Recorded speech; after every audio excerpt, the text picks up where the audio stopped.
gruaja tashmë në 25 vjeç, e martuar në moshën 12 vjeçare, si një nuse fëmijë, në moshën 18 vjeçare, ajo vret bashkëshortin e saj adult, shumë të madh se ajo, pasi e dhunonte dhe e gjeti duke dhunuar dhe djalin e saj të vogël. Me ndihmën e kushëririt kryejnë edhe vrasjen në Iran. Por aty në fakt ka edhe një tash të quajtur ligj, kisas, hakmarrje në natyrë, që do të thotë se autorja e krimit duhet të paguaj për të larë gjakun familjes së viktimës. Vajza në fjalë, 12 vjeçe kur martua, 18 vjeçe kur kreu krimin, 25 vjeçe sot,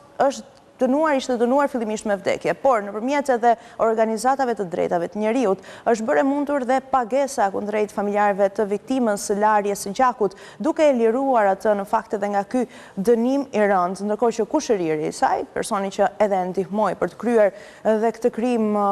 dhe vrasjen e bashkëshortit, vijon që të mbetet me dënim me vdekje. Sipas edhe raportuese speciale nga Organizata e Kombeve të Bashkuara për situatën e drejtave të njerëzit në Iran, tha se ajo nuk do të ekzekutohet, një jetë është shpëtuar, por kjo nuk e zgjidh vërtet çështjen e ligjit Kisas, i cili është në shkelje të shumë standardeve ndërkombëtare.